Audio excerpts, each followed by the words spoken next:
over Lisp Fragmentation, and this is going to be a little bit of opinion and a little bit of kind of programming history and some of the paths that languages have taken and how we've ended up in the landscape that we're in today with high-level languages like Python, JavaScript, less so Ruby now, kind of dominating the forefront of what most developers are doing. And I'd say it's probably a little bit more opinion than history, but I just want to go over how Lisp, which was one of the first high-level languages, has fallen into obscurity and what leads certain languages to the mainstream while others tend to kind of collapse back, no matter how good they may be. So Lisp, it was originally designed for artificial intelligence back when they thought that they could crack it in a couple years. So it's actually from the 60s, and it's one of the oldest high-level dynamic languages, meaning it has dynamic types.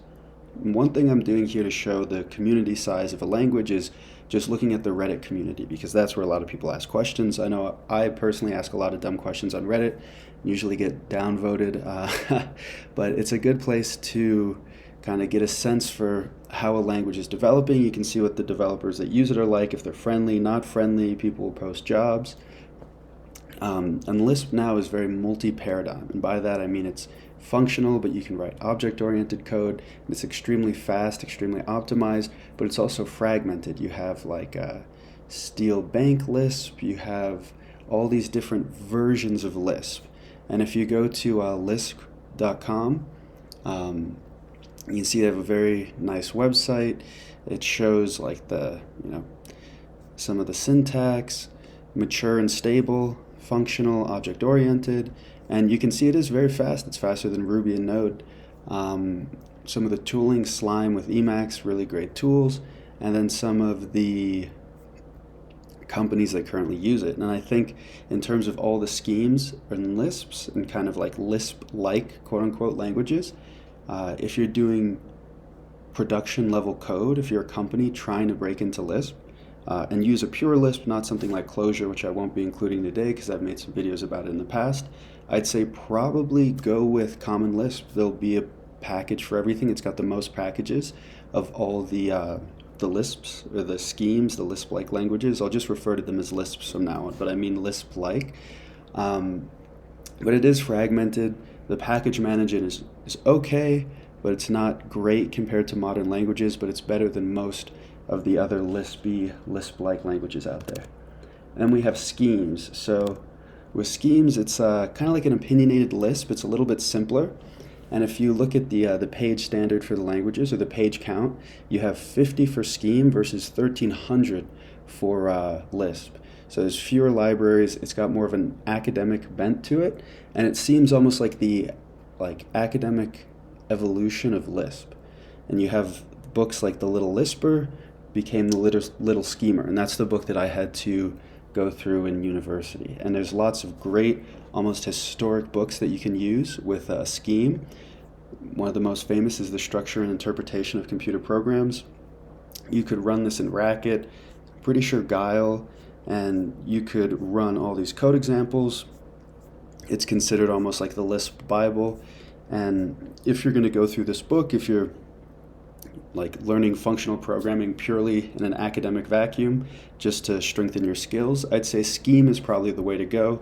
Much smaller, tidier, and you've got these resources. Little Schemer, I really love that book.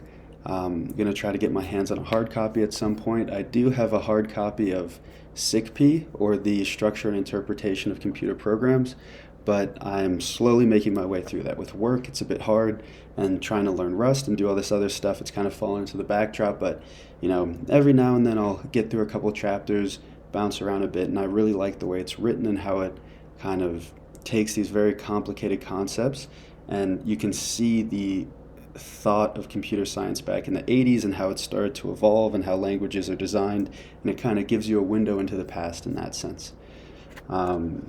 But one of the problems with Scheme as well is that it's super fragmented. So one of the most prevalent ones, I guess I'd say, is Guile.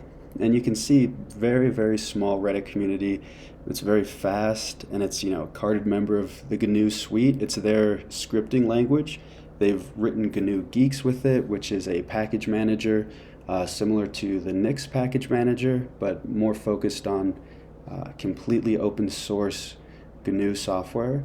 And it's embeddable, it works well with C, but it never really took off in the sense that you had this extremely embeddable language where you could write libraries in C that work with it, but other languages like Lua and even Python to some extent really kind of took that market away from Guile. Guile was almost dead on arrival in that sense. And although it's extremely fast, much faster than Python, um, it's fallen into the backdrop a little bit. And the language that I'd recommend learning if you're going to learn a scheme, because I would learn a scheme as an academic endeavor, I'd recommend Racket. You can see it's got a 7K Reddit community. It seems like the academic continuation of like Common Lisp. And if you trace it, you can see it kind of does go directly from Common Lisp. And it's not blazingly fast, but it's fast enough, especially if you're just trying to write some simple software, test out a scheme. And I feel like out of all the schemes, it has some of the best tooling. The Racket package manager is included with the language, so you don't have to get a third-party package manager. And it's got Dr. Racket, which I think is one of the best entree points into Scheme. It's a full IDE with a debugger. You don't have to know Emacs. Although I would recommend learning Emacs for other reasons. I think that it is one of the easiest entry points into this functional Lisp-like language ecosystem.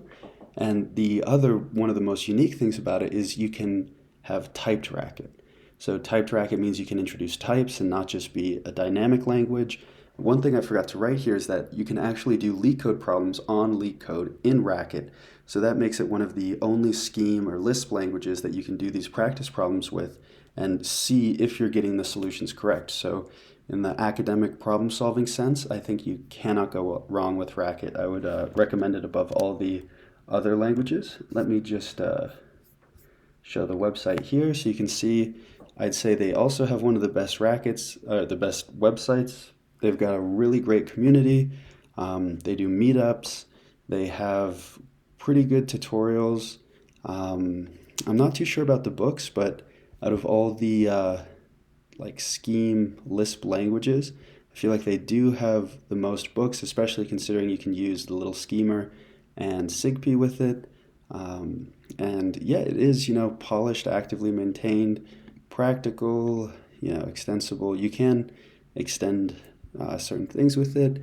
Then the IDE support, here you've got Dr. Racket, and then you've got Racket mode in Emacs. And then you can use something like Vim Slime, which I've shown in some ocaml videos in NeoVim. But it is a little bit slower, not that much slower, but touch slower than something like Guile or Common Lisp. And here you can see some of the documentation. I think just the kind of modernization of Scheme is apparent in Racket. And by modernization, I think they realize that you need a good build system, you need good tooling. It doesn't matter how good your language is. People use a language that's maybe 10 times slower than another one if they have all the tooling they need right there at their fingertips. They don't have to, really configure anything, and it's just right there. That language will go 10 times farther than a language 10 times as fast, but with terrible scattered tooling.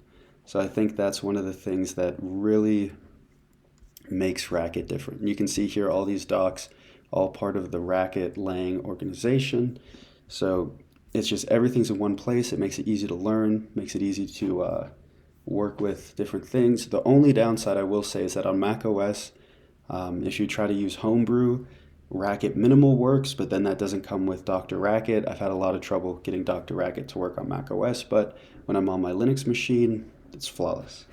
And one of the last schemes is MIT Scheme. This is used in academia. I couldn't find a Reddit community for it, and it seems a little, I don't want to say too academic, because it kind of goes against my point that Scheme is great for learning functional programming, but it seems, here, last updated 2003. You can see it seems like it was doing what Racket was doing, but then Racket kind of ate its lunch and did it much better. And then again, I've never personally written MIT Scheme, but from the website, from the documentation, from trying to download it, it just seems like it's a worse developer experience than Racket, and you don't get much of an improvement, maybe a little bit of speed. Oh yeah, the last one is Chicken, which compiles down to C, so it's very, very fast. The tooling is okay. It's like called eggs. You download an egg, but I had some trouble with compatibility, getting packages to work. No Reddit community, very fast, but that's the thing. It's a super fast language, very neat compiler, very ingenious to have it compile down. But again, if the packages don't work, if the package manager is a little screwy, then it kind of drives you away from the language. So when I was trying to pick which scheme I'd learn or which one I wanted to use the stuff I was learning in class, I ended up sticking with Racket and dabbling a little bit into Guile. So now I think one of the things that kind of branched off from Lisps and has taken over a little bit the niche that they occupied in academia and in like artificial intelligence a little bit, but this like more mathematical lambda calculus-esque section of computer science are normal, quote unquote, looking languages that are functional. The two that come to mind are ocaml, which has a 10K Reddit community, which is pretty good, used by Jane Street. So if you want to make a lot of money, you can learn it. And it's multi-paradigm, so it's functional, and it has OOP. It's got an excellent compiler, produces quick and efficient binaries, and the packaging system is okay. You've got OPAM and Dune, and I had some trouble using those, but I'd say it's leagues above most of the schemes in Lisps except for Racket. And then you have Haskell, which is extremely pure, very strong typing, which can be like kind of annoying. You feel like you're fighting it sometimes. And it's used extensively in research and academic circles. I had to learn it a little bit in uni, and in some ways it has replaced what Common Lisp was in academia, but I think that might be a misnomer. I think it more replaced what Scheme was, and Scheme replaced what Common Lisp was. So it's almost the third iteration of Common Lisp, and the tooling's really great. You've got GHCup, or the compiler, the Glasgow compiler. You've got the package manager, and you can download it all from the Haskell website. And it's got one of the biggest communities of these functional programmings, Common Lisp included. And it feels like OCaml is more like Common Lisp. It's multi-paradigm. It's a little bit more flexible, but a little bit older, a little bit bigger maybe. And then you have Haskell, which is super pure, super functional, very academic, maybe a little bit harder to write real-world software in. But then again, that's up to personal interpretation. And one of the things is that Rust, people argue, is it based on OCaml, based on Haskell? But either way, when you interact with these languages, the benefit over something like a Scheme or a Lisp is that you have to interact with these type systems, and it really trains your brain to think about it. And I believe that helps a lot with things like Golang, Java, even though Java's fallen out of favor. I definitely wouldn't be too excited to work in it, but it's not a terrible language. And I'd say most importantly, Rust. If you want to get really into Rust, I think learning OCaml or Haskell is a great way to explore the type system, kind of like doing a selective workout. Like maybe you're going to run track, so you do some squats before you start sprinting, not like the day before, but just to train your legs, get them stronger so you can run faster. That's how I view these languages. It's a specific exercise that you do to help you with what you're actually trying to do. And if you enjoy programming, you have fun with it, no problem. Let's go to the Haskell website. You can see downloading it is very easy. There's a lot of good books, and there's a lot of, here's the installer. So you just download this, and installs all the tooling, which is a great experience. You can see you have a little TUI there. You can see what's installed, what version it's on. I'd say probably the best tooling, the best library support of all these functional languages. Then OCaml here. I personally prefer OCaml just because it's a little bit more flexible. I kind of like the syntax more, and it feels a bit more practical while still maintaining that strong type system and kind of like functional academic sense where you're like learning new stuff and you're doing things that you can't do in other languages while not being so pure that it like exists almost in the like Plato world of forms where everything's so perfect that you can't really pull it down into reality like Haskell. You can see here it's very fast. It does have good editor support, Tuareg mode, and I made a little video about how to write some Lua functions for NeoVim. And you can see it's used by a lot of companies, especially for compilers. And I think one of the big things, talking to some friends working with quantum computing, is there's a big need for quantum compiler engineers. And I'd probably guess that at least a couple use ocaml. That's just me going out on a ledge, so I might be putting my foot in my mouth. But in terms of compiler design, ocaml is a great choice.